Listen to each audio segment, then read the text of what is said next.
اور ایک استاد کی خاصیت یہ ہوتی ہے کہ وہ اپنی گفتگو کے اندر دلچسپی پیدا کرتا ہے۔ رسول پاک صلی اللہ علیہ وسلم بھی گفتگو میں دلچسپی پیدا کرنے کے لیے سابقہ امتوں کے واقعات سنایا کرتے ہیں۔ اور ایک استاد کی خاصیت یہ ہوتی ہے کہ وہ اپنے شاگردوں میں گفتگو کرتے ہوئے طنز و مزاح بھی کرتے ہیں۔ مزاح کی کیفیت ہوتی ہے، ہم لوگ جو مزاح کرتے ہیں وہ مزاح نہیں ہوتا، وہ تحقیر اور تذلیل ہوتی ہے، تحقیر اور تذلیل ہوتی ہے۔ ہم مزاح میں ماؤں بہنوں کو لے کے آتے ہیں، رسول پاک کا یہ خاصہ نہیں ہے۔ رسول پاک کی ایک دو مثالیں دیکھیے کہ آپ کس طرح مزاح فرماتے تھے۔ ایک بڑے پیارے صحابی تھے اعرابی، وہ سبزیاں کاشت کرتے تھے اور سبزیاں کاشت کرتے تھے، اور رسول پاک صلی اللہ علیہ وسلم کی خدمت میں جو بھی سبزی مارکیٹ میں بیچنے کے لیے لے کے آتے، سب سے پہلے چھاپڑا لے کے مسجد نبوی میں آتے، وہاں سے سبزی نکال کے حضور کی خدمت میں پیش فرمایا کرتے، اور حضور کے گھر کھانا اس سبزی سے پکتا تھا۔ ایک دن پیارے نبی کریم صلی اللہ علیہ وسلم منڈی میں گئے، آپ نے دیکھا کہ وہ بولی لگا رہے، جس طرح منڈی میں بولیاں لگی ہیں، وہ بیچ رہا ہے، سبزی کا نام لے رہا ہے اور بھاؤ بتا رہا ہے، اتنے روپے کلو ہے، وہ اپنے دھیان لگا ہوا ہے۔ رسول پاک صلی اللہ علیہ وسلم پیچھے سے آئے، آپ نے ان کے بازوؤں کے نیچے سے، قربان جاؤ یہ امام الانبیاء ہے، میں قربان جاؤں یہ سید الانبیاء ہے، اور ان کا اپنے شاگردوں کے ساتھ، اپنی امت کے ساتھ انداز دیکھیے، آپ نے یہاں سے پیچھے سے ہاتھ ڈالے اور سینے کے ساتھ ایسے پکڑ لیا اور ان کو اپنے سینے کے زور سے اوپر اٹھایا اور اٹھا کر گھمانا شروع کر دیا۔ اور آپ کیا کہہ رہے ہیں؟ آپ کہہ رہے ہیں یہ میرے اس غلام کو کون خریدے گا؟ اب وہ پیچھے دیکھنا چاہ رہے ہیں کہ کون ہے، لیکن حضور نظر نہیں آ رہا، وہ اس طرف چلا کرتا ہے، حضور اس طرف چلا کر لیتے ہیں، اور ساتھ میں حضور اس کو گھما رہے ہیں، وہ اس طرف چلا کرتا ہے، حضور اس طرف چلا کر لیتے ہیں۔ آپ فرماتے ہیں کون اس غلام کو خریدے گا؟ وہ اونچی اونچی کہہ رہا ہے میں غلام نہیں، آپ کون ہو؟ میں غلام نہیں، میں تو آزاد ہوں، میری ماں نے مجھے آزاد جنم دیا ہے، میں غلام نہیں، لوگوں میں غلام نہیں، کون ہو آپ جو مجھے بیچنا چاہ رہے ہو؟ حضور پاک صلی اللہ علیہ وسلم نے جب نیچے رکھا نا تو ایسے چہرہ دیکھا تو حضور مسکرائے تھے، وہ بھی مسکرائے اور اپنی کمر حضور کے سینے کے ساتھ رگڑنی شروع کر دی، اور اتنا انداز، وہ فرمایا یہ کیا کر رہے ہو؟ فرمایا میرا جسم آپ کے جسم کے ساتھ لگ جائے، مجھے پتا ہوتا تو میں شور ہی نہ کرتا، میرا جسم آپ کے جسم کے ساتھ لگ جائے، اس پر جہنم کی آگ بھی حرام ہو جائے گی۔ آج یہ احسن انداز کیا رہ گیا؟ آج علماء کی زبان میں بھی سختی ہے، ان کے نمازیوں کے قریب ہی جا رہے یا کہ ڈانٹی نہ دیں، وہ تو محبت اتنی ہونی چاہیے اپنے نمازیوں کے ساتھ کہ وہ بلا جھجک آپ کے ساتھ ہر مسئلہ شیئر کریں۔ ایک عالم، ایک استاد، ایک پیر و مرشد، وہ راز، صحابہ سارے راز آ کر ڈسکس کرتے تھے صحابہ، کیونکہ ان کو پتا تھا کہ ہمارا راز افشاں ہونے والا نہیں ہے۔ تو یہ ایک فضا پیدا کرنی ہے۔ رسول پاک صلی اللہ علیہ وسلم دسترخوان پر بیٹھے ہوئے، یہ بڑا مشہور واقعہ ہے، حضرت علی رضی اللہ تعالیٰ عنہ اور کون بیٹھے ہوئے ہیں؟ ساتھ صحابہ بیٹھے ہوئے ہیں، اور حضور پاک صلی اللہ علیہ وسلم کھجوریں نوش فرما رہے ہیں، اور آپ کھجور کھاتے ہیں اور حضرت علی کے سامنے گھٹلی رکھ دیتے ہیں۔ حضرت علی بھی کھجور کھا رہے ہیں اور گھٹلی اپنے سامنے رکھ رہے ہیں، حضور کی بھی ساری گھٹلیاں اور علی کی بھی ساری گھٹلیاں ایک جگہ پہ اکٹھی ہو گئی۔ حضور دو عالم صلی اللہ علیہ وسلم کا محبت کا انداز دیکھیے، آپ نے فرمایا علی آپ نے سب سے زیادہ کھجوریں کھائی ہیں۔ رسول کائنات کا جب یہ بات سنی نا کہ علی آپ نے سب سے زیادہ کھجوریں کھائی ہیں، اور حقیقت بھی یہ تھی، سارے صحابہ کے سامنے کوئی 10-10 12-12 کھجور کی گھٹلیاں ہوں گی، حضرت علی کے سامنے 10-12 ان کی گھٹلیاں ہوں گی اور 10-12 حضور کی بھی اکٹھی ہو گئی، تو ڈھیر حضرت علی کے سامنے زیادہ لگ گیا۔ فرمایا علی آپ مسکرائے، آپ نے علی آپ نے سب سے زیادہ کھجوریں کھائی ہیں۔ حضرت علی نے کیا جواب دیا؟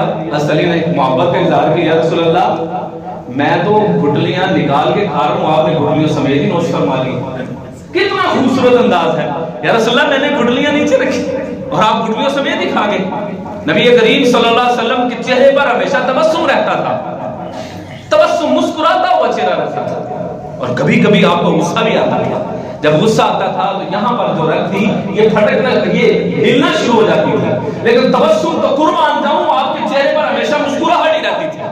تو آج ایک باپ کے چہرے پر جب وہ اپنی اولاد میں ہو تو مسکراہٹ رہنی چاہیے، ایک استاد جو اپنے شاگردوں میں موجود ہو تو اس کے چہرے پہ مسکراہٹ رہنی چاہیے، ایک بھائی جس کو باپ کہا گیا بڑا، فرمایا یہ باپ کے مقام ہے، چھوٹے بھائیوں میں ہو تو اس کے چہرے پر مسکراہٹ رہنی چاہیے۔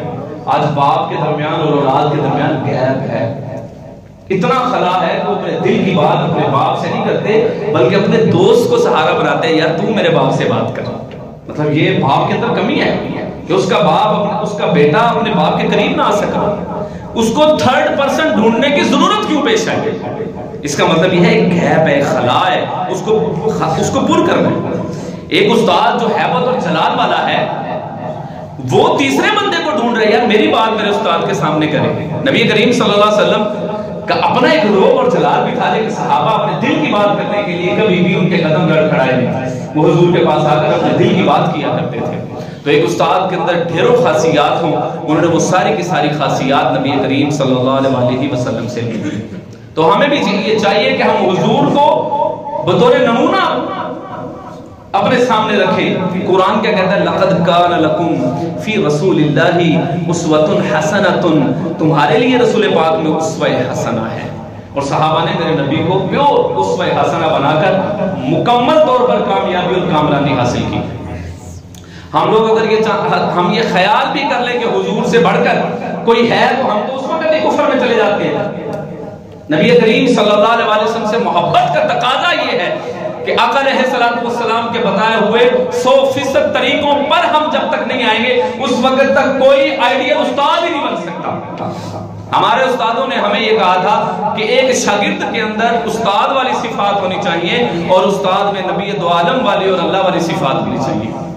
استاد کبھی غصہ بھی کرتا ہے، محبت بھی کرتا ہے، شاگردوں کی فکر بھی کرتا ہے۔ تو جیسے نبی کائنات نے فکر کی ہے اسی طرح دیکھو نا، میرے نبی کائنات صلی اللہ علیہ وسلم ایک جگہ پہ کھڑے تھے اور ایک میت گزری، آقا علیہ السلام میت کے احترام میں کھڑے ہوئے، میت کے احترام میں کھڑے ہوئے، فرمایا یا رسول اللہ یہ تو غیر مسلم کی میت تھی، فرمایا تھا تو ایک انسان ہی نا، اور یہاں پر انسان کی قدر و منزلت تو ختم ہو چکی ہے۔ اس لیے میں آپ سے یہی میں عاجزانہ التماس آپ لوگوں سے یہی کرتا ہوں کہ رسول پاک صلی اللہ علیہ وسلم کو پڑھیں۔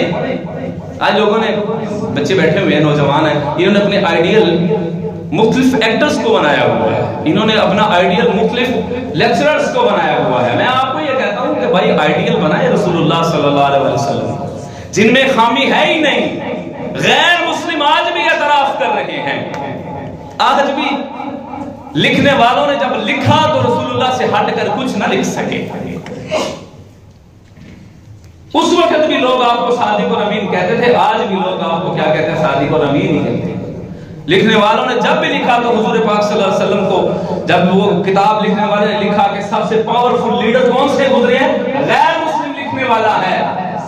سب سے پاورفل لیڈر پوری دنیا میں کون سے گزرے ہیں؟ تو سر فہرست محمد عربی کا نام آتا ہے، سر فہرست محمد رسول اللہ کا نام آتا ہے، کیونکہ خامی ہے ہی نہیں، اللہ نے خامی سے بے عیب پیدا کیا ہے۔ تو میں آپ سے یہ گزارش کرتا ہوں کہ رسول اللہ کو پڑھے، سادے نہ رہو، خالی مولویاں دے بھی نہ رہو، بھئی خود پڑھے میرے نبی کو، خود پڑھے قرآن کو۔ میرے نبی نے فرمایا میں تمہیں 2 چیزیں چھوڑ کے جا رہا ہوں، اگر آپ نے ان 2 چیزوں کو مضبوطی سے تھام لیا آپ کبھی گمراہ نہیں ہو سکتے۔ صحابہ نے کہا یا رسول اللہ وہ کیا ہے؟ فرمایا اللہ کا قرآن اور میری سنت۔ اللہ کا قرآن اور میری سنت، وہ معزز تھے زمانے میں مسلمان ہو کر اور تم خار ہوئے تارک قرآن ہو کر۔ ہم نے اللہ کے رسول سے اپنے تعلق کو توڑ دیا، آج ہم ذلیل و رسوا ہیں۔ اس لیے اگر ہم چاہتے ہیں کہ اللہ کے برگزیدہ بندے باندھے تو قرآن اور سنت کو اپنا لیں، اللہ سے